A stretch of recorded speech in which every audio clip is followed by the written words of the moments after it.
It was 11 o'clock on a Friday night when a black Bentley Continental GT rolled silently into the gravel lot of a small repair shop on the outskirts of Denver. The woman who stepped out wore a navy blazer, hair pinned without a single strand out of place, as though she had just walked out of a boardroom rather than the back seat of her own life unraveling. She placed the key on the front counter, said exactly one sentence, "Fix it, I'll be back," then stepped into a waiting car that carried her into the dark without a name, without a number, without a work order. Mason Cole stood alone in the fluorescent light, looking at the key, then at the car. A faint trace of hydraulic fluid had spread in a thin crescent beneath the rear axle, too deliberate, too precise to beware. In 15 years of reading broken machines, he had learned to tell the difference between what fails and what is made to fail. The woman was Giselle Hartman, the car was going to kill her, and someone had planned it for a very long time. Mason Cole was 38 years old and preferred it when people did not ask him questions. His shop, Cole's Auto, sat at the end of a county road between a tire distributor and a shuttered diner, the kind of place that made customers assume the work would be slow and the bill would be negotiated in cash. They were wrong on both counts. The interior of the shop was surgically clean. Tools hung in order of use along the left wall, wrenches graduated by size like a set of arguments arranged from least to most serious.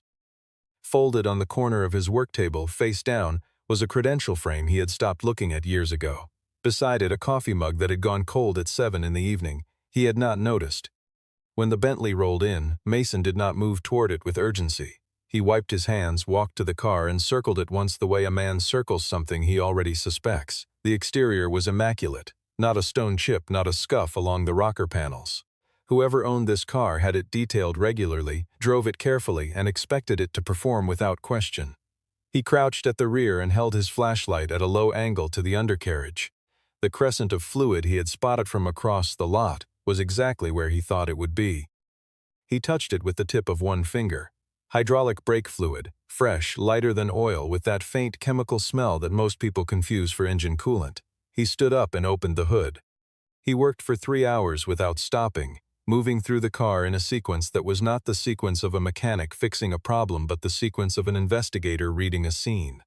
He checked the obvious things first, then the less obvious, then the things that required a different kind of attention entirely. The kind that came from having spent a decade reconstructing the causes of accidents that turned out not to be accidents.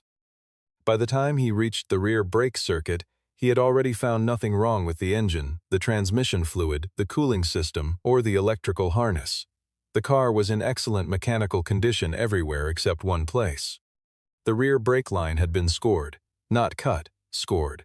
A single groove, drawn along the underside of the line with an instrument thin enough to leave no visible disturbance to the protective sleeve. The groove ran at a precise angle, calculated to weaken the wall of the line without severing it immediately, so that under normal driving pressure it would hold. Through a garage, through a parking lot, through city streets, and then fail completely at highway speed, when the pedal would sink to the floor and return nothing. Mason photographed it from 4 angles with his phone, then set the phone down on the hood and stood still for a moment, looking at the ceiling of the garage. He had seen this method before, not in a textbook, in a case file. He continued checking the rest of the vehicle with the same methodical patience, not because he expected to find more damage, but because leaving any part unexamined was a habit he had spent years training himself against. It was in the trunk behind the left rear quarter-panel trim that he found the second thing, a small compartment, not factory, installed by someone who knew what they were doing, held a USB drive and a sealed envelope.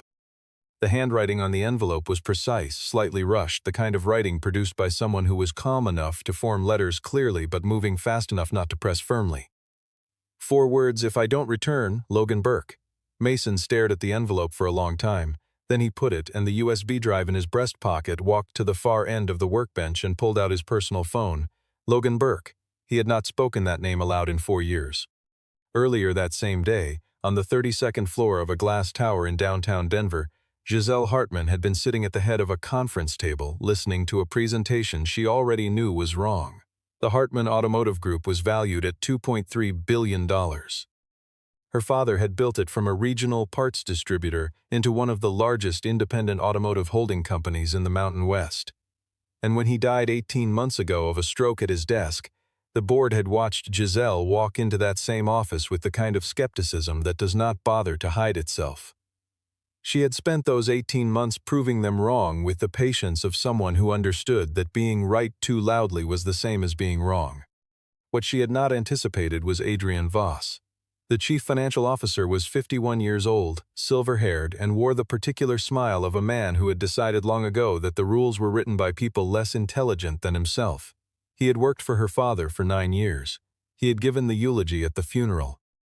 And for the past 4 months, he had been systematically dismantling her ability to run her own company, rerouting financial approvals through committees she did not chair, copying her out of correspondence she should have originated, and quietly building a coalition on the board of directors that had enough votes to call a vote of no confidence in 9 days.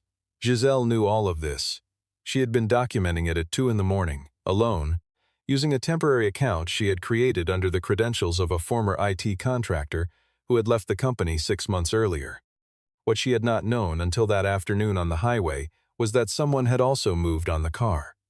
She had been driving back from a site visit when the brake pedal gave slightly, not failed, not bottomed, just gave a centimeter more travel than it should have, a softness that would have been invisible to most drivers. Giselle was not most drivers. Her father had taught her to drive in a parking lot in Albuquerque when she was 12 years old, and the first thing he told her was that a car always tells you what it is going to do before it does it. She had exited the highway at the next ramp, pulled onto a surface street, and searched the map on her phone for the nearest independent repair shop. Not a dealership, not a chain, nothing with a corporate parent that could be leaned on. Cole's Auto appeared 3 miles east. She drove there slowly, in the right lane, below 40 miles an hour. She had prepared the envelope and the USB drive 2 weeks earlier, the same night she had extracted the financial files, because she understood by then that the situation had moved past internal politics into something that did not have a clean name in company policy manuals. The name she had written on the envelope was one she had found in a case summary buried in a database of National Transportation Safety Board investigations from 4 years prior.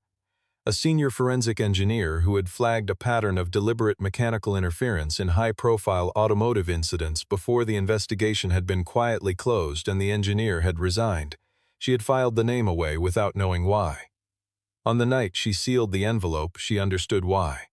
She had not been certain the shop was his. She had not been certain of anything, but Cole's Auto was 3 miles from the highway, unaffiliated with anyone she knew, and the name on the business license matched. It was the only choice she had made in 2 weeks that existed entirely outside the reach of Adrian Voss.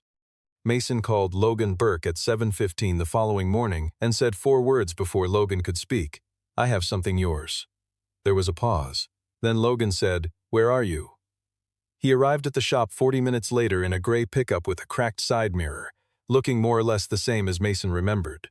Broad through the shoulders, careful with his eyes, the kind of man who listened to what you said in the same way he watched an intersection before crossing it. Logan was 41 and had been a homicide detective with the Denver Police Department for a decade before leaving to work private investigations, which paid better and required less paperwork. He and Mason had met during a case 7 years ago in which a crashed delivery truck had turned out not to have crashed. They had stayed in contact, off and on, until they hadn't. Mason laid out the photographs on the workbench without preamble. Logan looked at them for a long time, tilting 2 of them toward the light. He did not ask what he was looking at. He said, "This was done on purpose." Mason said it had been done with a precision tool, probably a carbide-tipped scribe, by someone who understood brake hydraulics well enough to calibrate the failure point to a specific mileage range under highway load conditions. Logan looked up. Mason said, 80 to 120 miles at speed. It would have looked like a brake failure.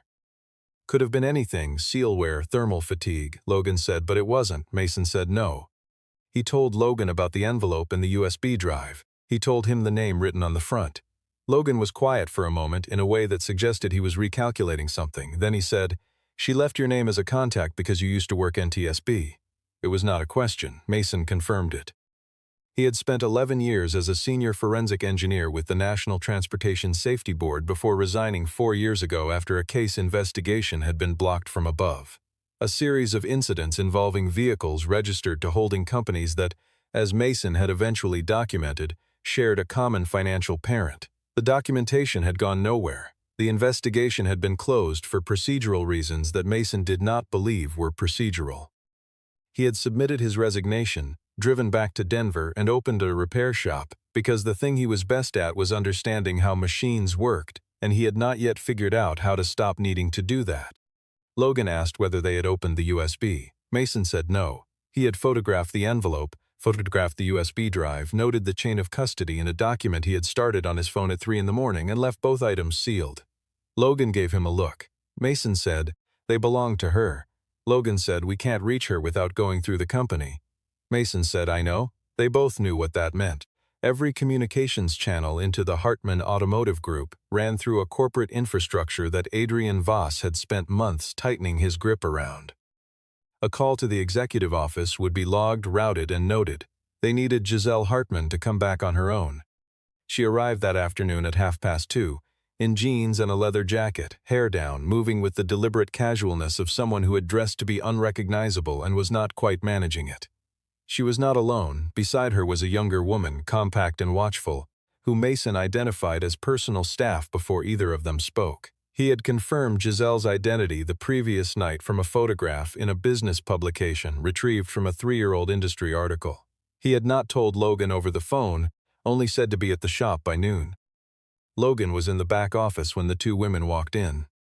Giselle looked at the Bentley, still on the lift, and then looked at Mason. She said she was there to pick up her car. Mason said the car was not ready. She said she had not specified repairs, only asked for a service check and she would take it as is. Mason said that was not going to be possible, and placed his phone on the counter with the photographs of the brake line already visible on the screen. He said, "The rear hydraulic line was scored with a precision instrument. If this car had been driven at highway speed for another 60 to 80 miles, you would have lost all rear braking at the worst possible moment. You would not have had time to react." He said it without inflection, the way a man states a measurement rather than delivers news. Giselle did not look away from the photographs. The woman beside her, Charlotte Reed, as Mason would learn, leaned in and went pale. Giselle looked up at Mason. She was not afraid, which he noted. She was calculating, which he recognized. She asked how he knew what the scoring method indicated. He held her gaze for a moment, then reached into the drawer beneath the counter and set the envelope and the USB drive on the counter between them. He said, "I didn't open either of them. They're yours." Giselle looked at the envelope. The faintest change moved through her expression. Not relief, not grief. Something between the two that didn't have a common name. She picked it up and held it with both hands. She asked Mason who he was.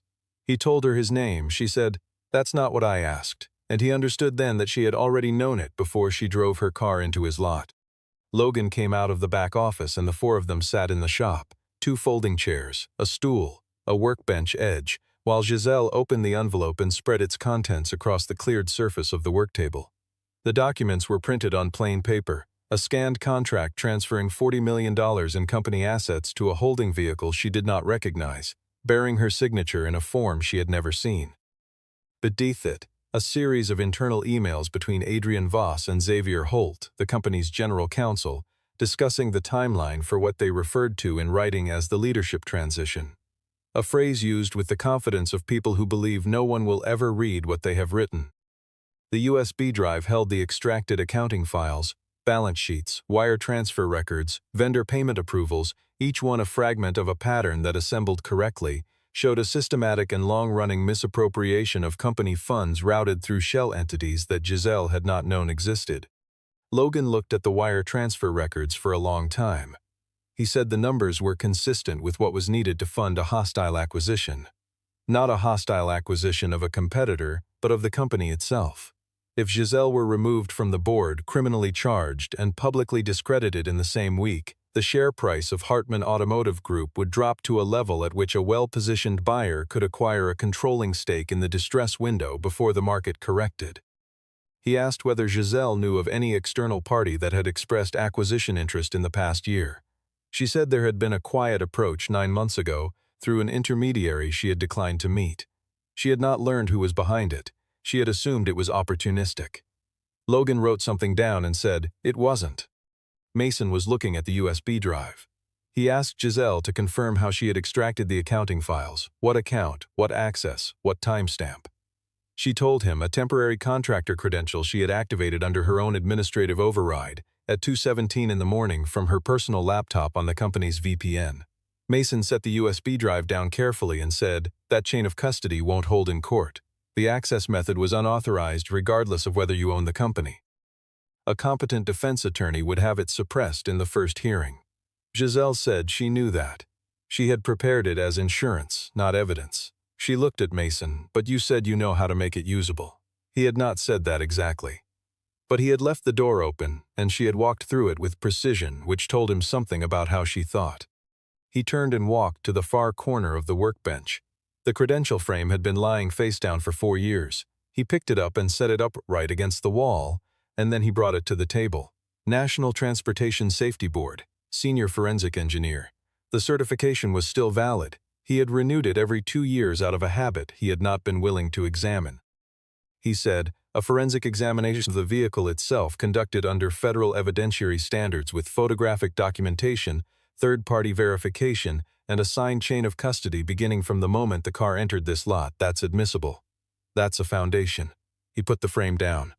The financial records are secondary. What I can give you is the physical evidence. The rest depends on what Logan can file and with whom. Logan was already on his phone. They worked through the night. Mason returned to the Bentley and began the formal documentation process. Not the mechanic's notes he had made the previous evening, but the structured forensic record required for federal evidentiary use. Each photograph time-stamped and captioned, each measurement notated with instrument type and calibration date, each observation cross-referenced against NTSB technical bulletins for deliberate mechanical interference. He worked under the lift for 2 hours, then above the engine bay, then through the interior, then back to the brake line with a second set of photographs taken under different lighting conditions. By 1 in the morning he had 47 photographs, a 14-page typed report, and a signed statement from a former NTSB colleague in Salt Lake City who had reviewed the photograph remotely, recognized the scoring method, and agreed to provide a notarized technical affirmation by morning. Giselle worked at the other end of the shop on a borrowed laptop, reconstructing the financial timeline without the contested files. Using only documents she had received through official channels, emails that existed in her sent folder, meeting minutes that had been distributed to all board members, and calendar records that placed Adrian Voss and Xavier Holt in specific locations at specific times that aligned with the movement of the fraudulent transfer documents. Charlotte, who had been asked to turn off her phone after Mason noticed she had received 3 calls from a number tagged as company IT support after 9 in the evening, sat beside her and worked from memory, listing every internal communication she had handled or observed in the past 60 days. At some point after midnight, when Charlotte had been sent to rest on the back office couch and Logan had stepped outside to make calls, Mason poured 2 cups of coffee and set one near Giselle's elbow without saying anything. She picked it up without looking at him. Several minutes passed. She said, "You left the agency because of a case they shut down." He confirmed it. She said, "The company you were investigating, I found a reference to it in a tangential note in a regulatory filing. That's how I found your name." He said he figured it had been something like that. She asked whether he regretted leaving. He thought about it in the real way, not the polite way, before answering. He said, "I got the right answer on that case. I just couldn't deliver it to anyone who was willing to hold it." He drank his coffee. "Here I can do the work without someone above me deciding what it's for." She was quiet for a moment. Then she said, "The company they were protecting then. Do you think it connects to this?" Mason looked at the space above the workbench where the credential frame now stood upright. He said he had been wondering that since 1 in the morning the previous night. He did not say more than that, because he did not yet have the evidence to say more, and he had learned a long time ago that naming a thing before you can prove it is the fastest way to make the thing disappear. Logan came back inside at 2:45 and said he had spoken to a contact at the FBI field office in Denver. Not a formal approach, not a filed complaint, a conversation. The contact had told him that a flag already existed on Adrian Voss's name in connection with a securities inquiry that had been opened 6 weeks ago and stalled for lack of a primary complainant. Logan's call had not been the first thread. It had been the one that made the pattern visible. His contact had asked for documentation. Logan said they had documentation. His contact said bring it in the morning.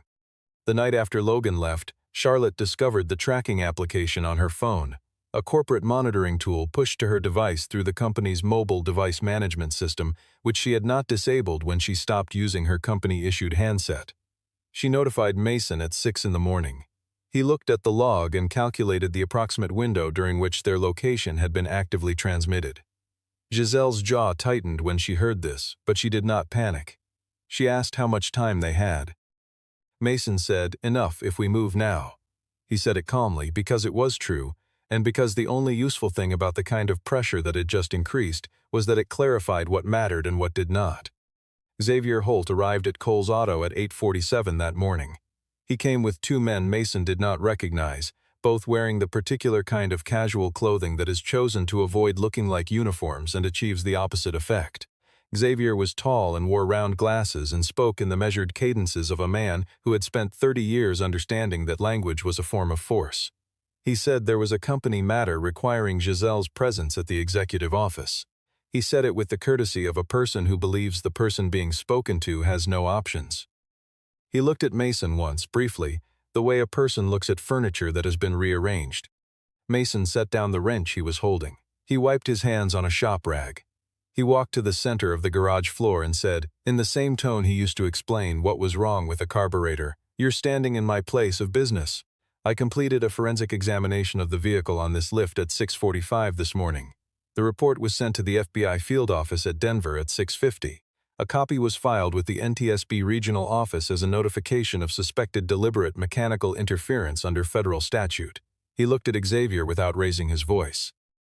"The physical evidence is logged, photographed, signed, and in 3 different hands that aren't mine. You're welcome to stay, but I'd think carefully about why you came." Xavier looked at him for a long time. Then he looked at Giselle. Then he looked at Charlotte. He said to no one in particular, "This is a private matter." Mason said, "It stopped being private when someone put a score mark in a brake line." Xavier adjusted his glasses. The 2 men behind him shifted weight. And then Xavier Holt, general counsel of the Hartman Automotive Group, turned and walked back out through the bay door with the 2 men behind him, and got into a car and drove away without another word. Giselle looked at Mason. She asked, "Did you actually send it at 6:50? He picked the wrench back up and returned to the workbench. "Yes," he said. The board of directors of the Hartman Automotive Group convened in an emergency session 48 hours later in a room on the 32nd floor of the tower downtown. The session had been called by Adrian Voss, who had managed in less than 24 hours to collect enough board signatures to accelerate the vote of no confidence to an emergency timeline, citing concerns about executive stability and fiduciary responsibility. 6 of the 11 board members had already received private briefings from Adrian and Xavier in the days prior.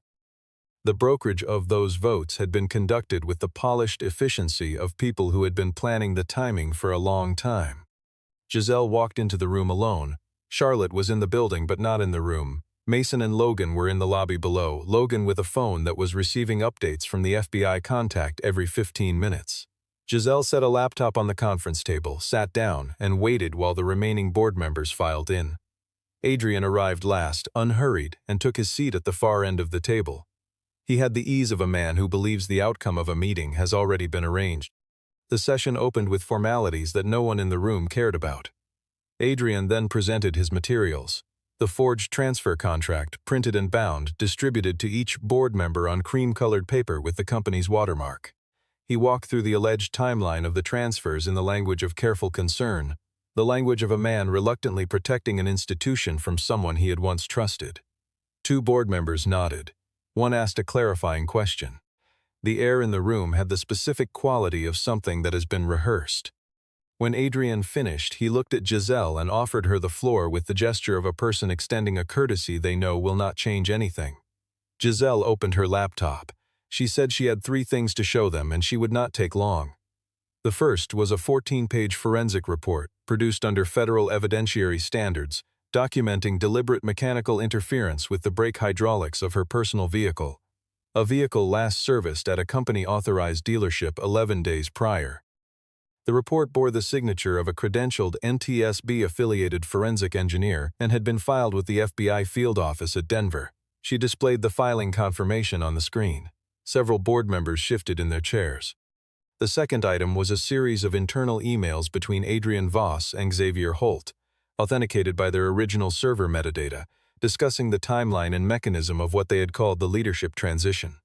She displayed 3 exchanges on the screen, each dated, each attributable by IP address and login credential to the senders. She did not read them aloud. She let the board read them in silence. The room became very quiet in the way, Rooms become quiet when the people in them are reassessing something they thought they understood. The third item was a filing confirmation from the Securities and Exchange Commission, received that morning, acknowledging receipt of a formal complaint regarding suspected securities fraud and undisclosed conflicts of interest in connection with potential acquisition activity targeting Hartman Automotive Group. The investigation was open. It had a case number. Adrian Voss stood. He began to speak in the measured, controlled register of a man who has been in difficult rooms before and knows how to move through them. He said the forensic report was prepared by a private individual with no current federal standing. He said the emails were taken out of context. He said the SEC filing was a harassment tactic by a hostile party. He was articulate and he was composed, and he was approximately 3 sentences into his argument when the door of the conference room opened and Logan Burke walked in with a woman Mason's NTSB contact had arranged. An active FBI special agent holding a federal subpoena for Xavier Holt to appear as a material witness in an ongoing securities and wire fraud investigation. Xavier Holt stood up from his chair and walked out of the room with the agent without speaking to anyone. Adrian stopped talking.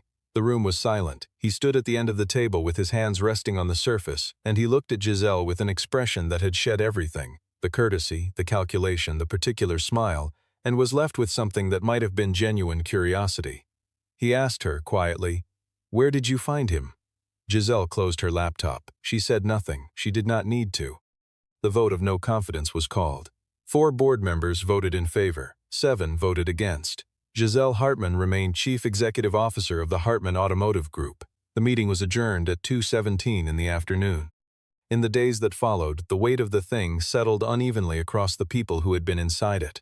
Adrian Voss and Xavier Holt were formally charged within the week, 9 counts between them, covering wire fraud, securities manipulation, conspiracy to commit bodily harm, and filing of falsified corporate instruments. The foreign investment fund whose acquisition strategy had depended on Giselle's removal became the subject of a separate investigation that the FBI indicated would take months and would reach further than Denver.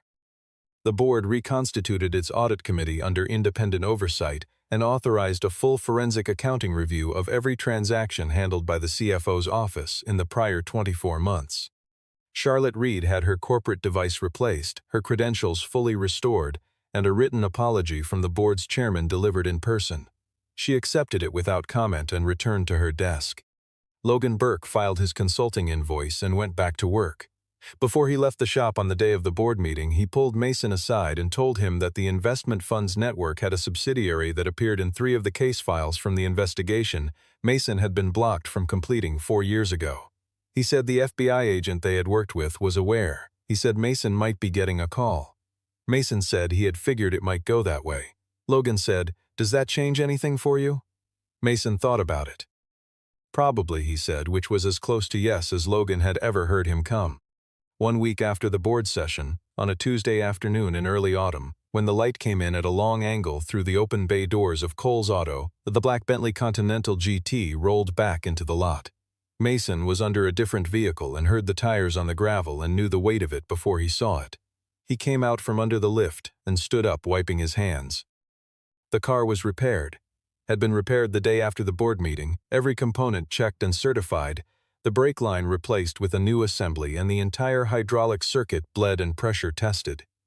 He had parked it in the lot with the key on the hood and not called anyone. Giselle stepped out. She was in a dark coat, hair down, and she stood for a moment looking at the car the way a person looks at something they had thought they might not see again. Then she walked into the shop. Mason was at the workbench, facing away. She said his name once. He turned around. She placed 2 envelopes on the workbench surface. The first was the payment for the service, the full forensic work, the repair, the certification, everything. The figure was written out in the amount she judged it to be worth, which was considerably more than he would have charged. The second envelope was a letter on Hartman Automotive Group letterhead describing a consulting engagement, an independent safety verification program for the company's fleet management operations, reporting directly to the CEO's office, retainer-based, structured so that Mason would remain independent and unaffiliated with any corporate entity below the executive level. He looked at both envelopes without picking them up. He asked why him specifically, rather than a full-service firm. She said because a full-service firm would have a parent company and a managing partner and a liability insurer, and 3 reasons to stop at whatever line they were told not to cross. He picked up the second envelope and turned it over in his hands without opening it. He said, "Let me think about it." She said, "I know." She was already turning back toward the car. He stood in the doorway of the bay and watched her pull out onto the county road and drive east until the car was gone. The shop was quiet in the way it always was. The hum of the compressor, the dry smell of clean concrete, the afternoon light across the tools on the wall. His phone rang. "Logan," he answered. Logan said, "That thing I told you about the fund subsidiary. The FBI wants a formal interview. They want it next week in Washington. They're treating the case from 4 years ago as an active file." There was a pause on the line. "You willing to go?" Mason looked at the workbench. The credential frame stood upright against the wall where it had been since the night Giselle Hartman walked out of his shop with a key and a plan she hadn't fully explained to anyone. He looked at his hands. He looked at the frame. He said, "Send me the address."